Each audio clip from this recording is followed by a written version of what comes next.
Dark Neostorm has kind of come and gone at this point, and we need to make a video talking about the top 5 disappointments out of this set. Things that did not live up to the expectation and the hype that they were presented with. So, without further ado, show me some love, turn on those bell notifications. We're going to keep doing some top 5 for a little while until we head into the WCQ, because I'm a little bit curious to see what's going to come out of this WCQ season.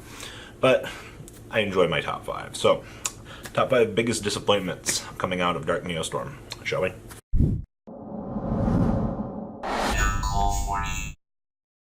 So there was a lot of hype coming out of number 1 here, and this was Sai Reflector. Now, the reason why Sai Reflector was getting hype in the first place wasn't just because of its synergy with the assault-based decks. It was the fact that this card also worked with Orcust as part of a 2-card combo. Basically, would get you anything. So, if this card is normal summoned or special summoned, you can add 1 assault mode to activate, or a card that specifically lists assault mode to activate. So, you would use this to go search for the searcher that searches for assault mode to activate. You would discard assault beast to search for assault mode to activate. And then this card allows you to reveal assault mode activate in your hand to basically special summon a monster that specifically lists assault mode activate from a graveyard and special summon it. Bada bing, bada boom, 2 monsters loaded up and ready to go for Orcust. But that hasn't really been the case as of late. This was something that the OCG was doing for, honestly, the longest time. And I don't know, I guess we just discovered that the Trickstar engine was better for the TCG, just because of Carlbine, Candina being able to effectively just play 1 less deck card and do more. Having Light Stage be able to basically pick off an opponent's back row, yeah, that's fantastic. Now, for Sai Reflector himself, for the Assault Mode deck, it was a fantastic addition to the deck, but the hype around it was not because of Orcust. It was because of Orcust. It was just another easy method to abuse an already simplistic engine. And I mean, hey, we'll see in the future. Maybe this guy could come back in some sort of fashion, but it's good for its own archetype. Hype outside of that, there's just better options available to us at this current point in time. So, sorry, Sai Reflector, you kind of fell off the map a little bit. Next up was Super Quantum Anything, this set. The amount of buyouts that we had pre-Dark Neostorm, when this shit got fucking announced, straight out the fucking door, alright? Like, this was horrible. Everybody, Great Magnuses, Red Layers, Ultimate Grem, Pulses, just straight fucking bought out. And then, really weird thing starts happening. I mean, okay, so you can send 1 non-light Super Quantum monster from your hand or face up to the graveyard to special summon this card in defense mode. When this card is normal special summon, you can send 1 Super Quant from your deck to the graveyard, and if you do, this card's attribute and type or level become that of the sent monsters. If this card sent to the graveyard, you can add a Super Quantal Fairy Alphon from your deck or graveyard to your hand. That was broken, and of course his Megazord that he got wasn't necessarily the best thing either. The Megazord was kind of booty. And then we got the Link 3 also for this deck. But it was just like, what the fuck was the secondary market thinking when we started buying into this hype? I mean, don't get me wrong, the Link monster was fantastically designed, you know, being 2+ spec monsters, including a Super Quant, but it should have been a Link 2. I think they went a little bit too crazy on the design. I mean, it's really cool that you get 2 basically self-replace cards. That was fantastic and all, but the competitive player base just did not eat into this at all. And I don't know why. Once again, the game works on an interesting scale. We see a card get announced, it automatically, all the hype for it gets bought out. Doesn't matter if it's good or bad, this is what happens in the game. And then bada bing, bada boom, card comes out, doesn't live up to those hype and those expectations. So, Super Quant, unfortunately, you really, really let us down on this set because you weren't as good as we thought you were going to be. Now, next up, actually, was Mermail Abysslacia. Now, Abysslacia was a little bit too late. And I say this completely honestly because Konami held out on this card for so fucking long. So it's 2 fish, sea serpent, and oracle monsters to make it. Monsters, this card points to get 500 attack and defense. Okay, so it's a generic buff. During your opponent's turn, quick effect, send one card from your hand to the graveyard. Add a Mermail Spelltrap card from your deck to your hand. Okay, that's okay. This card in its owner's possession is destroyed by opponent's attack or card effect. Send one water monster from your deck to the graveyard and target one water monster in your graveyard and special summon it in defense mode. Water has basically, at this point in time, just evolved into an Orcust deck. Like, it's kind of sad. A lot of Mermail players were hoping that by the time we got this card, the OTK Mermail deck would be viable. Because we got this so fucking late in the card's life, it didn't have a chance to functionally do anything. Like, I think I heard one thing out of Mermail this whole fucking format. I've seen Mermail Orcust list that were really cool in theory. Don't get me wrong. I think for the most part, yeah, you could do something with them.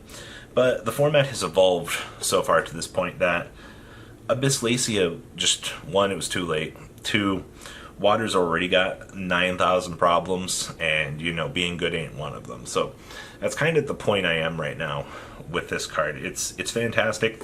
It's great for your Water deck. But it doesn't cut it. We were so excited to get this card. I pulled one. I was like, oh, finally. And then it's just, can't fucking play it.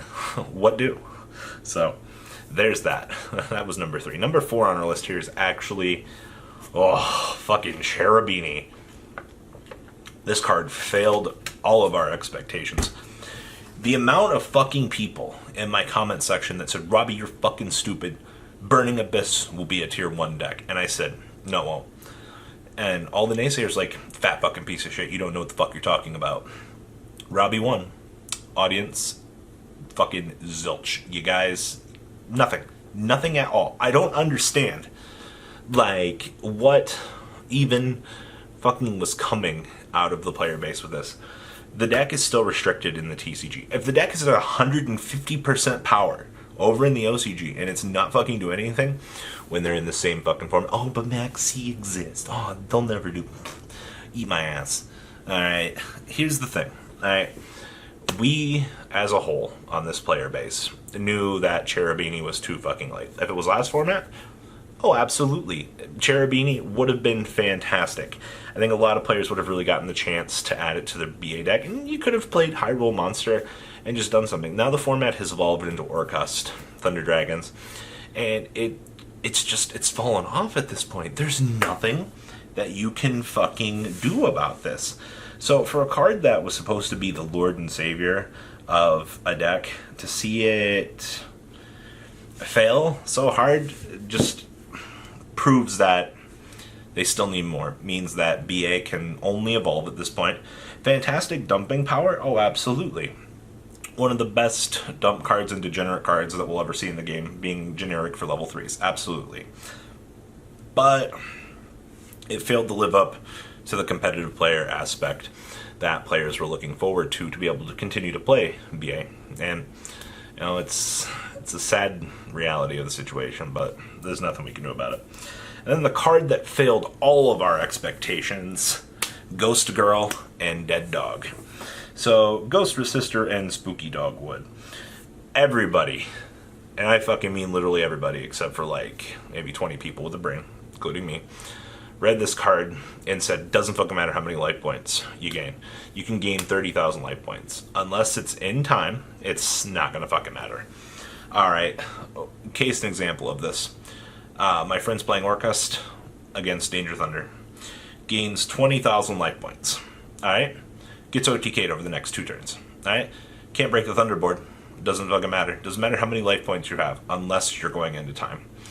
I've not seen this card in any side deck because of time. Gaga Cowboy is a better choice over this hot pile of garbage.